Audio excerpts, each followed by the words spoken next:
Hello everybody, welcome to ఇచ్ముకు Telugu channel. మనం ప్రతిరోజు నిఫ్టీ అండ్ బ్యాంక్ నిఫ్టీ చార్ట్ను రివ్యూ చేస్తున్నాం based on CPR, Camarilla and ఇచ్ముక్ ఇండికేటర్ ప్రకారం. అలాగే ఆప్షన్ చైన్ డాటాను అనాలిసిస్ చేయడం అయితే జరుగుతుంది. అందులో భాగంగా రేపు ఎలా ఉంటుందో ఒకసారి చూద్దాం. ఇక నిఫ్టీ యొక్క ఇంట్రాడే చార్ట్ని అనాలిసిస్ చేసినట్టయితే నిన్న సిపిఆర్ తోటి పోల్చుకున్నప్పుడు ఈరోజు లోయర్ వాల్యూ సిపిఆర్ రావడం జరిగింది. ప్రైస్ అనేది విత్ ఇన్ ద సిపిఆర్ లోపల ఓపెన్ కావడం అయితే జరిగింది. ఈ సందర్భంలో మనం సిపిఆర్లో ఓపెన్ అయితే సిపిఆర్ మనం స్కాల్పింగ్ స్ట్రాటజీ ప్రకారం ఇక్కడ సిపిఆర్ను బ్రేక్ చేసుకుంటూ అప్ సైడ్ వచ్చినప్పుడు ట్రేడ్ తీసుకుంటాం. సో ఇది మన యొక్క ఎంట్రీ పాయింట్ అవుతుంది, ఇది మన యొక్క స్టాప్ లాస్ అవుతుంది. సో ఇక్కడ దీనికి మినిమం ఓన్లీ 1:1 అని చెప్పడం జరిగింది. మనం స్ట్రాటజీలో మనం డిస్కషన్ చేసిన స్ట్రాటజీలో ఓన్లీ 1:1 సిపిఆర్ స్కాల్పింగ్ స్ట్రాటజీ ప్రకారం 1:1 లేదంటే నెక్స్ట్ పైవట్ పాయింట్ ఏది ముందైతే అది తీసుకోవడంతో సో ఇక్కడ ఈ ప్రీవియస్ R1 అనేది మన యొక్క టార్గెట్గా ఉంటుంది. లేదు మనం వెయిట్ చేస్తే ఇంకా ఇక్కడ వరకు అయితే కూడా మోర్ దెన్ 1:2 టైమ్స్ అయితే రావడం అయితే జరిగింది. ఇక కెమెరాలో ఇండికేటర్ యాడ్ చేసినట్టయితే ప్రైస్ అనేది H3 అండ్ H4 మధ్యలో ఓపెన్ కావడం జరిగింది. H3 H4 మధ్యలో ఓపెన్ అయినప్పుడు ఎక్కువ శాతం H4 బ్రేక్అవుట్ అయితే మన టార్గెట్ H5 కోసం అయితే ట్రేడింగ్ అయితే తీసుకుంటాం. సో ఇక్కడ బై సైడ్ వెళ్తాం. సో మన యొక్క ఎంట్రీ క్యాండిల్ అనేది ఇది అవుతుంది, స్టాప్ లాస్ అనేది ఇది అవుతుంది. దీనికి 1:2 టైమ్స్ లేదంటే ఫుల్ టార్గెట్ H5 అవుతుంది. కాబట్టి అది అచీవ్ కావడం అయితే జరిగింది. ఈరోజు గ్లోబల్గా మనకు అన్ని మార్కెట్స్ పాజిటివ్ ఉండడం వల్ల సో మన మార్కెట్స్ కూడా పర్టికులర్గా నిఫ్టీ కానీ బ్యాంక్ నిఫ్టీ కానీ సో అప్ మూవ్ అయితే ఇవ్వడం అయితే జరిగింది. సో వాటికి అనుగుణంగా రియాక్ట్ కావడం జరిగింది. సో ఓవరాల్గా ట్రెండ్ అనేది నెగిటివ్, బట్ సో ఇది స్మాల్ కరెక్షన్ మాత్రమే డ్యూ టు గ్లోబల్ ఇండైసెస్ వల్ల. గ్లోబల్ ఇండైసెస్ పాజిటివ్గా రియాక్ట్ కావడం వల్ల సో మన మార్కెట్లు కూడా పాజిటివ్గా రియాక్ట్ అయితే కావడం అయితే జరిగింది. సో క్యామరీల ప్రకారం కూడా టార్గెట్ అయితే అచీవ్ కావడం అయితే జరిగింది. ఇక సప్లై జోన్ చూద్దాం. ఇక సప్లై డిమాండ్ జోన్స్ గురించి డిస్కషన్ చేస్తే మనం ఇవ్వబడిన జోన్స్కి ఫస్ట్ ఆఫ్ ఆల్ ఇక్కడ ఒక సప్లై జోన్ అయితే ఇవ్వడం జరిగింది. ఈ జోన్కి ప్రైస్ అనేది రీచ్ అవ్వడం జరిగింది. సో ఇది 15 మినిట్స్ తర్వాత ట్రేడ్ తీసుకుంటాం కాబట్టి 15 మినిట్స్ వరకు ఎలాంటి కన్సిడర్ చేయం కాబట్టి 15 మినిట్స్ తర్వాత అంటే ఏదైతే లో ఉందో ఆ లో కింద ప్రైస్ అనేది ఎగ్జిట్ అంటే దాని కిందికి రాలేదు కాబట్టి ఇక్కడ మనం సెల్ సైడ్ వెళ్ళాల్సిన అవసరం అయితే రాలేదు. ఇక ఈ జోన్ మళ్ళీ బ్రేక్అవుట్ అయింది. ఎప్పుడైతే ఈ జోన్ బ్రేక్అవుట్ అయిందో సప్లై జోన్ కాస్త డిమాండ్ జోన్గా మారుతుంది. డిమాండ్ జోన్గా మారినప్పుడు మన యొక్క ఇక్కడ బుల్లిష్ క్యాండిల్స్ అయితే పుల్ బ్యాక్ రావడం జరిగింది. సో పుల్ బ్యాక్ వచ్చినప్పుడు మన యొక్క ఎంట్రీ పాయింట్ ఇది అవుతుంది, స్టాప్ లాస్ ఇది అవుతుంది, టార్గెట్ అనేది ఇది అవుతుంది. టార్గెట్ అనేది ఈజీగా అచీవ్ కావడం అయితే జరిగింది. సో మళ్ళీ ఈ సప్లై జోన్ అనుకున్నాం. ఈ సప్లై జోన్కి ఇక్కడ ఎలాంటి రిజెక్షన్ క్యాండిల్స్ అయితే రాలేదు కాబట్టి ఇక్కడ కూడా నో ట్రేడ్. సో మళ్ళీ ఈ జోన్ బ్రేక్ చేసుకుంటూ లేటర్ పీరియడ్లో మళ్ళీ ఇక్కడికి వచ్చినప్పుడు మనకు ఇది పుల్ బ్యాక్ అయితే ఇవ్వడం జరిగింది. పుల్ బ్యాక్ ఇచ్చినప్పుడు ఎంట్రీ పాయింట్ ఇది అవుతుంది, స్టాప్ లాస్ అనేది ఇది అవుతుంది. సో టార్గెట్ అనేది దీనికి 1:2 టైమ్స్ టార్గెట్ అయితే అచీవ్ కావడం అయితే జరిగింది. మళ్ళీ లేటర్ పీరియడ్లో ప్రైస్ అనేది మళ్ళీ ఈ లెవెల్కి వచ్చినప్పుడు మన ఎంట్రీ పాయింట్ ఏదవుతుంది, స్టాప్ లాస్ అనేది ఇది అవుతుంది. దీనికి 1:2 టైమ్స్ టార్గెట్ అయితే అచీవ్ కావడం అయితే జరిగింది. సో ఇలాంటి జోన్స్ మార్క్ చేసుకోవడానికి ప్రయత్నం చేయండి. డెఫినెట్గా మీకు ప్రాఫిట్ రావడానికి అయితే పాసిబిలిటీ ఉంటుంది. ఇక రేపటి రోజున జోన్స్ ఒకసారి చూద్దాం. ఇక రేపటి రోజున ఈ జోన్స్ను మార్క్ చేసుకోండి. మేబీ ప్రైస్ అనేది ఇక్కడ వరకు రావడానికి అయితే పాసిబిలిటీ ఉంటుంది. ఈ జోన్స్కి వచ్చినప్పుడు రిజెక్షన్స్ ఉండడానికి అయితే పాసిబిలిటీ ఉంటుంది. ఇక్కడ ఒక సప్లై జోన్ ఉంది, ఇక్కడ ఒక డిమాండ్ జోన్ ఉంది, ఇక్కడ ఒక డిమాండ్ జోన్ అయితే ఉండడం జరిగింది. వీటినైతే ఈ జోన్ అయితే మార్క్ చేసుకోండి. ఇక మనం ఇవ్వబడిన ప్యారలల్ ఛానల్ అయితే ఫెయిల్ కావడం అయితే జరిగింది. ఎందుకంటే స్టీప్గా ఉంది. మేబీ విత్ ఇన్ ద రేంజ్లో ఉంటే ఈ జోన్స్ రెస్పెక్ట్ చేయడానికి పాసిబిలిటీ ఉంటుండే ఈ లైన్స్. సో ఇది అప్ సైడ్ అయితే వెళ్ళడం జరిగింది. సో మళ్ళీ మనం ఏదైతే లెవెల్ ఇవ్వడం జరిగిందో ఆ లెవెల్ దగ్గర సపోర్ట్ తీసుకొని అంటే అప్ సైడ్ అయితే వెళ్ళడం జరిగింది. సో ఇది అయితే వ్యాలిడ్ కాలేదు. ఇది ఈ 1 అవర్ టైం ఫ్రేమ్లో ఈ జోన్ అయితే మార్క్ చేసుకోండి. మేబీ రేపటి రోజున ప్రైస్ అనేది ఇక్కడ ఒక రిజెక్షన్ కావడానికి అయితే పాసిబిలిటీ ఉంటుంది. పర్టికులర్గా ఈ లెవెల్ దగ్గర ఈ 17,500 దగ్గర ఇలానే అప్ సైడ్ ఉంటే, లేదు ఒకవేళ ఇక్కడ నుంచి రిజెక్షన్ వస్తే మనకు నెక్స్ట్ మనం ఇక్కడ వరకు అయితే ఎక్స్పెక్ట్ చేయవచ్చు, ఈ లెవెల్ వరకు ఎక్స్పెక్ట్ చేయవచ్చు. అంటే 16,900 వరకు వెళ్ళొచ్చు. లేదు ఇంకా మనం ఒకవేళ డౌన్ సైడ్ వస్తే నెక్స్ట్ మనం ఈ సపోర్ట్ అంటే 16,800 వరకు రావడానికి అయితే 700-800 వరకు రావడానికి అయితే మనకు అవకాశం అయితే ఉన్నది. కాబట్టి ఈ లెవెల్స్ను మార్క్ అయితే వేసుకోండి. ఇక ఆప్షన్ చైన్ డేటాను చూసినట్టయితే హైయెస్ట్ ఓపెన్ టెస్ట్ అనేది 18,000 దగ్గర బిల్డప్ అయింది. సెకండ్ హైయెస్ట్ ఓపెన్ టెస్ట్ అనేది 17,500 దగ్గర బిల్డప్ అయింది. థర్డ్ హైయెస్ట్ ఓపెన్ టెస్ట్ అనేది 17,400 దగ్గర బిల్డప్ అయితే కావడం జరిగింది. అంటే నిఫ్టీ అప్ సైడ్ వస్తే first resistance, second resistance, third resistance ఇక్కడ ఉండడానికి పాసిబిలిటీ అయితే ఉన్నది. వీటిలో సిగ్నిఫికెంట్గా ఒక్కరికి హైయెస్ట్ ఓపెన్ టెస్ట్ అనేది ఇక్కడ బిల్డప్ అయింది. కాబట్టి 18,000 అనే లెవెల్ మనకు స్ట్రాంగ్ రెసిస్టెన్స్ లాగా యాక్ట్ చేయడానికి అయితే పాసిబిలిటీ ఉంటుంది. బట్ ఇది చాలా దూరం ఉన్నది, మేబీ ఇంత దూరం అయితే రాకపోవచ్చు. ఇక మొత్తం ఓవరాల్ ట్రెండ్ని మనం చూసినట్టయితే ఇక్కడ లాంగ్ అన్వైండింగ్ అయితే కావడం అయితే జరుగుతుంది. సమ్వాట్ మిక్స్ ట్రెండ్ ఉంది. పర్టికులర్గా ఇంకా మళ్ళీ ఇక్కడ వరకు బులిష్లో ఉండడం అంటే షార్ట్ కవరింగ్ అండ్ ఇక్కడ లాంగ్ అన్వైండింగ్ రెండు జరుగుతున్నాయి. కాబట్టి సో మనం దీని ప్రకారం అయితే ఏమీ కంక్లూడ్ అయితే చేయలేము.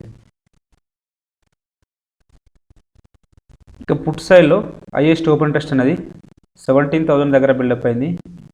సెకండ్ హైయెస్ట్ ఓపెన్ టెస్ట్ అనేది 17,200 దగ్గర బిల్డప్ అయింది. థర్డ్ హైయెస్ట్ ఓపెన్ టెస్ట్ అనేది 16,900 దగ్గర బిల్డప్ అయింది. అంటే నిఫ్టీ డౌన్ సైడ్ వస్తే first support, second support, third support ఇక్కడ ఉండడానికి అయితే పాసిబిలిటీ ఉన్నది. అలాగే ఓవరాల్ సినారియోని మనం పరిశీలించినట్టయితే ఫస్ట్ ఆఫ్ ఆల్ సిగ్నిఫికెంట్గా ఒక్కరోజు హైయెస్ట్ ఓపెన్ టెస్ట్ అనేది ఇక్కడ బిల్డప్ అయింది. అంటే 17,200 అనే లెవెల్ మనకు స్ట్రాంగ్ సపోర్ట్ లాగా యాక్ట్ అయితే అవుతుంది. అలాగే ఓవరాల్ సినారియోని మనం చూసినట్టయితే ఇక్కడ షార్ట్ బిల్డప్ జరిగింది. ఫుట్ సైడ్ షార్ట్ బిల్డప్ జరిగింది అంటే పాజిటివ్ ఉండడానికి పాసిబిలిటీ ఉన్నది. ఇక ఇచ్చుముఖి ఇండికేటర్, ఇక నిఫ్టీని ఇచ్చుముఖి ఇండికేటర్ ప్రకారం అనాలిసిస్ చేసినట్టయితే సో నిన్న మనం డిస్కషన్ చేసినట్టు ఒకవేళ అప్ సైడ్ సినారియో వస్తే first base line conversion line వరకు వస్తుందని చెప్పాము. ఎగ్జాక్ట్గా కన్వర్జన్ లైన్ వరకు అంటే కొంచెం ముందుకెళ్ళి మళ్ళీ కన్వర్జన్ లైన్కి అయితే బౌన్స్ కావడం అయితే జరిగింది. సో రేపటి రోజున ఒకవేళ ఇలానే గ్లోబల్గా పాజిటివ్ న్యూస్ ఉంటే, గ్లోబల్ మార్కెట్స్ అనేటివి పాజిటివ్ ట్రేడ్ అయితే సో నెక్స్ట్ టార్గెట్ ఈ బేస్ లైన్ వరకు అయితే వెళ్తుంది. ఈ బేస్ లైన్ వచ్చేసి 17,500 దగ్గర ఉన్నది. ఇక్కడ వరకు వెళ్ళడానికి పాసిబిలిటీ ఉన్నది. ఎందుకంటే ఇక్కడ మనకు బేస్ లైన్ అనేది కూడా ఫ్లాటనింగ్ స్టార్ట్ అయింది. నిన్నటిది వరకు చూసుకుంటే బేస్ లైన్ అనేది ఫ్లాటనింగ్ స్టార్ట్ అయింది. కాబట్టి ఈ లో అనేది బ్రేక్అవుట్ కాదు. ఈ లో అనేది కనీసం 2 క్యాండిల్స్ లేదా 3 క్యాండిల్స్ వరకు ఈ లో అనేది బ్రేక్అవుట్ కాదు. అంటే ఈ విత్ ఇన్ ద రేంజ్లోనే మూవ్ అవుతుంటుంది. ఈ రేంజ్ అండ్ ఈ రేంజ్ లోపలనే రేపు ఎల్లుండి మూవ్ కావడానికి పాసిబిలిటీ ఉంటుంది. సో కాబట్టి మనం ఒకవేళ ఈ హై బ్రేక్అవుట్ అయితే నెక్స్ట్ టార్గెట్ మనం ఇక్కడ వరకు వెళ్ళచ్చు, 17,500 వరకు తీసుకోవచ్చు. ఒకవేళ లేదు విత్ ఇన్ ద రేంజ్లో ఉంటే సైడ్ వేస్లో మూవ్ కావడానికి పాసిబిలిటీ అయితే ఉన్నది. ఈ కన్వర్జేషన్ అంటే ఏదైతే మన ఈరోజు క్యాండిల్ యొక్క హై ఉందో ఈ హై లోపల ట్రేడ్ అయితే సో నెక్స్ట్ ఒకసారి అంటే ఈ లెవెల్ లోను టచ్ చేస్తుంది. ఈ లోన్ అయితే బ్రేక్ చేసి కిందికి అయితే వెళ్ళదు. అంటే కిందికి వెళ్ళకపోవడానికి పాసిబిలిటీ ఎక్కువగా ఉన్నది రేపటి రోజున. ఇది ఈ సినారియోస్ అంటే కంపల్సరీ దీన్ని మార్క్ చేసుకోండి. అంటే 16,900 అండ్ అప్పర్ లెవెల్లో 17,500 మధ్యలో ఈ 2-3 డేస్ మూవ్ కావడానికి అయితే అవకాశం అయితే ఉన్నది. అవర్లీ టైం ఫ్రేమ్లో చూసినట్టయితే ఎట్ ప్రజెంట్ క్యాండిల్ అనేది క్లౌడ్ కింద ట్రేడ్ అవుతున్నప్పటికీ క్లౌడ్ దగ్గరలో ట్రేడ్ అవుతుంది. ఇన్ కేస్ ఒకవేళ దీన్ని బ్రేక్ చేసుకుంటూ అప్ సైడ్ వస్తే సో మన నెక్స్ట్ టార్గెట్ ఇది అవుతుంది. ఈ లెవెల్ వచ్చేసి 17,500 వరకు వెళ్ళడానికి పాసిబిలిటీ ఉంటుంది. ఎందుకంటే ఇక్కడ ఫ్యూచర్ కుమో అనేది బేరిష్ నుంచి బుల్లిష్కు మారడానికి పాసిబిలిటీ ఉన్నది. ఇది ఒకవేళ ఎక్కడ క్లోజ్ అయ్యి అక్కడ ఓపెన్ అయినా కూడా ఈ సినారియో ఉంటుంది. లేదు ఏదైనా గ్యాప్ డౌన్లో ఓపెన్ అయితే, లేదు మనం డిస్కషన్ చేస్తున్నట్టు ఒకవేళ ఇక్కడ వరకు రావడానికి పాసిబిలిటీ ఉంటుంది. ఇక్కడ ఓపెన్ అయితే నెక్స్ట్ ఇక్కడ వరకు రావడానికి అయితే పాసిబిలిటీ ఉంటుంది. ఈ లెవెల్ వచ్చేసి 17,180 ఆ లెవెల్ దగ్గర ఉండడం అయితే జరిగింది. ఇక్కడ వరకు రావడానికి పాసిబిలిటీ ఉంటుంది. ఒకవేళ గ్యాప్ డౌన్ ఓపెన్ అయింది అనుకోండి, ఈ లెవెల్ కింద అంటే 17,070 లెవెల్ కింద ఓపెన్ అయితే మాత్రం డెఫినెట్గా నెక్స్ట్ మనం ఈ లెవెల్ వరకు ఎక్స్పెక్ట్ చేయవచ్చు. 16,800 వరకు ఎక్స్పెక్ట్ అయితే చేయవచ్చు. అంటే ప్రైస్ అనేది ఎక్కడ మూవ్ అవుతుంది దాని ప్రకారం నిర్ణయం తీసుకుందాం. నిన్న కూడా మనం డిస్కషన్ చేసినాం. ఈ లో బ్రేక్అవుట్ అయితేనే 16,800 లెవెల్ టచ్ అవుతుంది అనుకున్నాం. ఆ లో అనేది బ్రేక్అవుట్ కాలేదు కాబట్టి అప్ సైడ్ వెళ్ళడం అయితే జరిగింది. సో ఎనీహౌ ఈ 3 లెవెల్స్ అనేవి ఇంపార్టెంట్. ప్రైస్ అనేది ఎక్కడ ఉన్నది అనేది చూడండి ఈ రెండు, ఇది ఈ ఏరియా న్యూట్రల్ జోన్, ఇది మొత్తం న్యూట్రల్ జోన్. దీనిపైన ఉంటే అప్ టు ఇక్కడ వరకు, దీని కింద ఉంటే నెక్స్ట్ ఇక్కడ వరకు రావడానికి అయితే పాసిబిలిటీ ఉంటుంది. కాబట్టి ఈ జోన్స్ని మార్క్ చేసుకోండి. అది సిపిఆర్ పైన ఓపెన్ కావడం జరిగింది అంటే బుల్లిష్ ఉండడానికి పాసిబిలిటీ అయితే ఉంటుందని చెప్పి తెలుస్తుంటుంది. అలాగే మనకు ఈ ఎప్పుడు ట్రేడ్ తీసుకుంటాం, ప్రీవియస్ డే హైను R1 రెండు బ్రేక్అవుట్ అయితేనే ట్రేడ్ తీసుకుంటాం. సో ఇక్కడ ప్రీవియస్ డే హై అనేది ఇక్కడ బ్రేక్అవుట్ అయితే రావడం జరిగింది. సో ఈ సందర్భంలో మన యొక్క ఎంట్రీ పాయింట్ అనేది ఇదవుతుంది, స్టాప్ లాస్ అనేది ఇదవుతుంది, టార్గెట్ అనేది ఇదవుతుంది. ఈజీగా అచీవ్ కావడం అయితే జరిగింది. ఈరోజు మన మార్కెట్ అనేది బులిష్ మూడ్లోకి అంటే బులిష్గా ఉండడం జరిగింది. ఎందుకంటే గ్లోబల్గా అన్ని పాజిటివ్ ఉన్నాయి కాబట్టి ఈరోజు మన మార్కెట్ కూడా దానికి అనుగుణంగా రియాక్ట్ అయితే కావడం జరిగింది. సో ఇది స్మాల్ కరెక్షన్ అంటే స్మాల్ పుల్ బ్యాక్ కిందనే మనం కన్సిడర్ చేద్దాం. ఎందుకంటే మన ఇచ్చుముఖి ఇండికేటర్ ప్రకారం అన్ని డౌన్ ట్రెండ్ చూపెడుతున్నాయి. సో అక్కడ కంప్లీట్గా డిస్కషన్ చేద్దాం. కానీ గ్లోబల్గా అన్ని మార్కెట్స్ పాజిటివ్గా రియాక్ట్ అయ్యాయి కాబట్టి అందులో భాగంగా మన మార్కెట్ కూడా పాజిటివ్గా అయితే రియాక్ట్ కావడం అయితే జరిగింది. ఇక క్యామరీల ఇండికేటర్ ప్రకారం చూసినట్టయితే ప్రైస్ అనేది మనకు H4 పైన ఓపెన్ అంటే H3 దగ్గరలో ఓపెన్ కావడం జరిగింది. సో ఈ సందర్భంలో మనం నో ట్రేడ్, ఎందుకంటే H4 అంటే H3 మధ్యలో ఓపెన్ అయితే H4 బ్రేక్అవుట్ తర్వాత ట్రేడ్ తీసుకుంటాం. సో మన టార్గెట్ H5 వరకు మాత్రమే ఉంటుంది. సో ఇది ఎగ్జాక్ట్గా అంటే కొంచెం స్లైట్గా కింద ఓపెన్ అయింది కాబట్టి దీన్ని H4 దగ్గర ఓపెన్ అయిందిగా కన్సిడర్ చేయొచ్చు. బట్ ఈ క్యామరీల ఇండికేటర్ ప్రకారం నో ట్రేడ్, మనం డిస్కషన్ చేసిన స్ట్రాటజీస్ ప్రకారం. ఇక సప్లై డిమాండ్ జోన్స్ గురించి డిస్కషన్ చేస్తే 15 మినిట్స్ తర్వాత వరకు ప్రైస్ అనేది ఇక్కడికి రీచ్ కావడం జరిగింది. ఫస్ట్ ఈ జోన్ చూద్దాం. ఈ జోన్ అనేది దీన్ని బ్రేక్ చేసుకుంటూ అప్ సైడ్ వెళ్ళింది. మళ్ళీ ఇక్కడ ఇంకొక జోన్ ఉంది కాబట్టి రివర్స్ కూడా రావడం జరిగింది. ఆఫ్టర్ 15 మినిట్స్ తర్వాత ఎప్పుడైతే మనం ఈ జోన్ అనేది మనకు ఫస్ట్ సప్లై జోన్గా ఉంది, ఎప్పుడైతే దీన్ని బ్రేక్ చేసుకుంటూ పోయిందో ఇది డిమాండ్ జోన్గా మారుతుంది. డిమాండ్ జోన్గా మారడం వల్ల మన యొక్క ఎంట్రీ పాయింట్ అనేది ఇది అవుతుంది. స్టాప్ లాస్ అనేది ఈ లెవెల్కి కొంచెం అంటే ఈ క్యాండిల్కు సిగ్నల్ క్యాండిల్ కొంచెం పైన తీసుకుంటాం. సో టార్గెట్ అనేది ఇది అవుతుంది, ఈజీగా అచీవ్ కావడం అయితే జరిగింది. సో ఇక ఈ జోన్ అంటే ఈ జోన్ వదిలిద్దాం. అంటే ఒకసారి ఇక్కడికి రివర్సల్ వచ్చింది, బట్ ఇక్కడ వెంటనే ఇమీడియట్గానే ఇంకొక జోన్ ఉంది కాబట్టి మనం ట్రేడ్ తీసుకోలేదు. నెక్స్ట్ ఇక్కడ ఈ జోన్ చూద్దాం. ఈ జోన్ చూసినప్పుడు మనకు ఇక్కడ విక్ రివర్సల్ క్యాండిల్ అయితే రావడం జరిగింది. సో మన ఎంట్రీ పాయింట్ ఇది అవుతుంది, స్టాప్ లాస్ అనేది ఇది అవుతుంది, టార్గెట్ అనేది ఇది అవుతుంది. వాస్తవానికి టార్గెట్ హిట్ రాలేదు, స్టాప్ లాస్ అయితే హిట్ కావడం అయితే జరిగింది. లేటర్ పీరియడ్లో మళ్ళీ ప్రైస్ అనేది దీన్ని బ్రేక్ చేసుకుంటూ అప్ సైడ్ వెళ్ళింది. అంటే ఇది సప్లై జోన్ కాస్త డిమాండ్ జోన్గా మారింది. వన్స్ డిమాండ్ జోన్గా మారినప్పుడు మళ్ళీ పుల్ బ్యాక్ అయితే రావడం జరిగింది. సో పుల్ బ్యాక్ వచ్చినప్పుడు మనకు బుల్లిష్ క్యాండిల్, సో మన యొక్క ఎంట్రీ పాయింట్ ఇక్కడ ఈ స్మాల్ క్యాండిల్ యొక్క హై పైన మన యొక్క ఎంట్రీ పాయింట్ అయితే ఉంటుంది. సో స్టాప్ లాస్ అనేది ఇంత ఉంటుంది, టార్గెట్ అనేది ఈజీగా అచీవ్ కావడం అయితే జరిగింది. ఇక ఈ క్యాండిల్ అంటే మళ్ళీ మనం ఈ జోన్కి వచ్చింది. ఈ జోన్కి వచ్చినప్పుడు ఇక్కడ ఈ జోన్ దగ్గర ఇక్కడ ఒక విక్ రివర్సల్ క్యాండిల్ అయితే ఉండడం జరిగింది. సో ఎంట్రీ పాయింట్ ఇది అవుతుంది, స్టాప్ లాస్ అనేది స్లైట్గా అబోవ్ పెట్టుకుంటాం, టార్గెట్ అనేది 1:2 టైమ్స్ టార్గెట్ అనేది అచీవ్ కావడం అయితే జరిగింది. లేటర్ పీరియడ్లో మళ్ళీ ఈ జోన్ బ్రేక్ చేసుకుంటూ అప్ సైడ్ అయితే వెళ్ళింది. సో ఇక అది మనం ఆల్రెడీ ఈ జోన్ దగ్గర ఒకసారి ట్రేడ్ తీసుకున్నాం కాబట్టి వదిలేస్తాం. సో చూడండి, అంటే మనం ఈ 1, 2, 3, 4 జోన్స్లలో ఒక్క జోన్ మాత్రమే ఫెయిల్ కావడం అయితే జరిగింది. సో ఈ జోన్ దగ్గర మనకైతే ఫెయిల్ కావడం అయితే జరిగింది. మిగతా జోన్లన్నీ మనకైతే ప్రాఫిట్ అయితే ఇవ్వడం జరిగింది. సో ఇలాంటి జోన్స్ డ్రా చేసుకోవడానికి ప్లాన్ చేయండి. డెఫినెట్గా మీరు ప్రాఫిట్లో ఉండడానికి అయితే అవకాశం అయితే ఉంటుంది. రేపటి రోజున ఈ జోన్స్ కన్సిడర్ చేయండి. ఇక్కడ ఒక సప్లై జోన్ ఉంది, ఇక్కడ 2 డిమాండ్ జోన్స్ అయితే ఉన్నాయి ఇవి, బట్ లెవెల్స్ ఉన్నాయి, కొంచెం కాషియస్గా ఉండండి. అలాగే మనం ఈ ఎంటైర్ ఈ జోన్ కూడా మనం ఒక జోన్గా కన్సిడర్ చేయవచ్చు. ఎనీహౌ పర్టికులర్గా ఈ రీజన్కి వచ్చినప్పుడైతే ఈ రోజు యొక్క లోకి మనకు ప్రైస్ వచ్చినప్పుడు డెఫినెట్గా కనీసం పుల్ బ్యాక్ అయితే ఉండడానికి అయితే పాసిబిలిటీ ఉంటుంది. కాబట్టి ఈ జోన్ అయితే మార్క్ చేసుకోండి.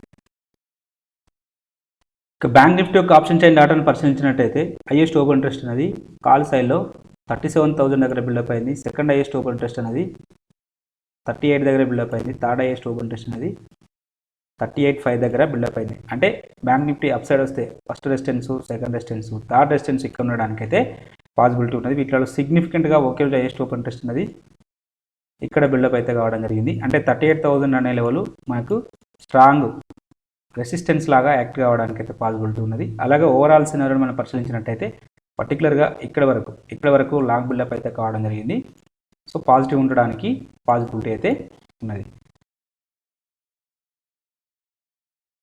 పుట్ సైడ్లో హైయెస్ట్ ఓపెన్ ఇంట్రెస్ట్ ఉన్నది 36 దగ్గర బిల్డప్ అయింది.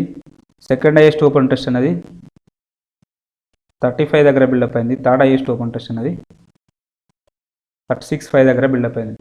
అంటే బ్యాంక్ నిఫ్టీ డౌన్ సైడ్ వస్తే first support, second support, third support ఇక్కడ ఉండడానికి పాసిబిలిటీ ఉన్నది. అలాగే సిగ్నిఫికెంట్గా ఒకరోజు హైయెస్ట్ ఓపెన్ ఇంట్రెస్ట్ ఉన్నది ఇక్కడ బిల్డప్ అయింది. కాబట్టి ఈ లెవెల్ 36,500 అనే లెవెల్ మనకు స్ట్రాంగ్ సపోర్ట్ లాగా యాక్ట్ అయితే అవుతుంది.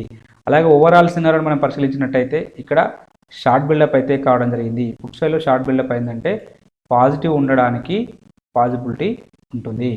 సో కాబట్టి జాగ్రత్తగా ట్రేడ్ తీసుకోండి. సో ఇది ఓన్లీ కరెక్టివ్ మూవ్ కాబట్టి కొంచెం జాగ్రత్తగా ఉంటే బెటర్. సో ఏ క్షణమైనా మళ్ళీ డౌన్ సైడ్ రావడానికి అయితే అవకాశం అయితే ఎక్కువగా ఉన్నది. సరే, ఎనీహౌ ఇచ్ముక్ ఇండికేటర్ ప్రకారం కన్ఫర్మేషన్ అయితే తీసుకుందాం. బ్యాంక్ నిఫ్టీ ఇచ్ముక్ ఇండికేటర్ ప్రకారం అనాలిసిస్ చేసినట్టయితే ప్రైస్ అనేది మనం డిస్కషన్ చేసినట్టుగా సో ఒకవేళ అప్ సైడ్ వస్తే నెక్స్ట్ కన్వర్జన్ లైన్ వరకు రావడానికి పాసిబిలిటీ ఉంటుందని చెప్పాము. సో ఎగ్జాక్ట్ అక్కడ వరకు వచ్చేసి అయితే దానిపైన క్లోజ్ కావడం అయితే జరిగింది. సో రేపటి రోజున సినారియో ఏంటంటే ఒకవేళ ఈ హైస్ అనేది బ్రేక్అవుట్ అయితే ఈ స్ట్రాంగ్ రెసిస్టెన్స్ ఆల్రెడీ మనం గతంలో చెప్పుకున్నాం. సో ఎగ్జాక్ట్ అక్కడికి వెళ్ళి వెనుకకైతే రావడం జరిగింది. ఒకవేళ దీనిపైన క్లోజ్ అయితే నెక్స్ట్ టార్గెట్ ఈ బేస్ లైన్ వరకు అయితే రావడం జరుగుతుంది. సో ఈ బేస్ లైన్ మార్క్ చేసుకోండి. బేస్ లైన్ వచ్చేసి 37,744 వరకు రావడానికి అయితే పాసిబిలిటీ ఉన్నది.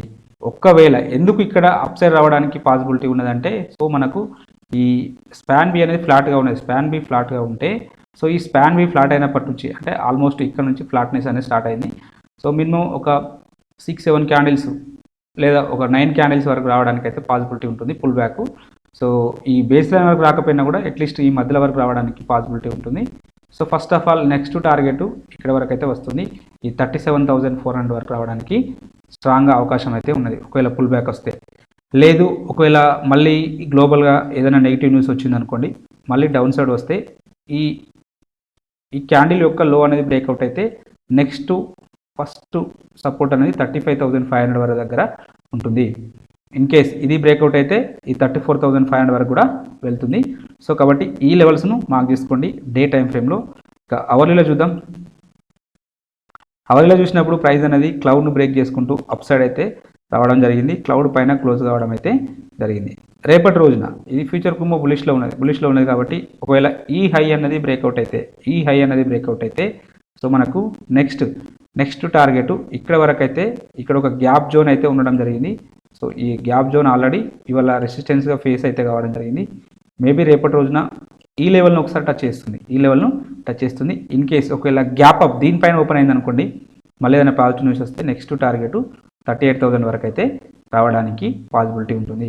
సో ఈ జోన్ అనేది సైడ్ వేస్లో ఉంటుంది. ఇక్కడ ఈ రీజియన్లో దీనిపైన ఉంటే మాత్రం 38,000 వరకు వెళ్తుంది. ఇది అప్ సైడ్ సినారియో. ఇక్కడ డౌన్ సైడ్ సినారియో గురించి మాట్లాడదాం.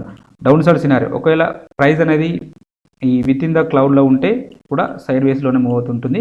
పర్టికులర్గా ఇక్కడ డౌన్ సైడ్ రావడానికి పాసిబిలిటీ ఉంటుంది. అప్ సైడ్ వస్తే ఇందాక చెప్పుకున్నట్టు అప్ సైడ్ ఆ సినారియోస్ ఉంటుంది. డౌన్ సైడ్ వస్తే నెక్స్ట్ టార్గెట్ వచ్చేసి ఈ 35,500 వరకు రావడానికి అయితే స్ట్రాంగ్ ప్రాబబిలిటీ అయితే ఉన్నది. ఎందుకంటే ఒకవేళ గ్యాప్ డౌన్లో ఓపెన్ అయితే నెక్స్ట్ ఈ లెవెల్ అయితే ఖచ్చితంగా టచ్ చేస్తుంది. కాబట్టి ఈ 35,500 అనేది స్ట్రాంగ్ సపోర్ట్గా యాక్ట్ అవుతుంది. దీని కింద ట్రేడ్ అయితే నెక్స్ట్ మళ్ళీ 34,500 వరకు రీచ్ కావడానికి అయితే పాసిబిలిటీ ఉన్నది. కాబట్టి ఈ లెవెల్స్ను మార్క్ చేసుకోండి. అలాగే ఇంట్రాడే పర్పస్లో ఈ స్టాక్స్ను వాచ్ లిస్ట్లో పెట్టుకొని అబ్జర్వేషన్ అయితే చేయండి. మీకు ఈ కంటెంట్ నచ్చినట్టయితే తప్పక లైక్ చేస్తూ షేర్ చేయగలరు. అలాగే సబ్స్క్రైబ్ చేసుకోగలరు. Thank you everybody.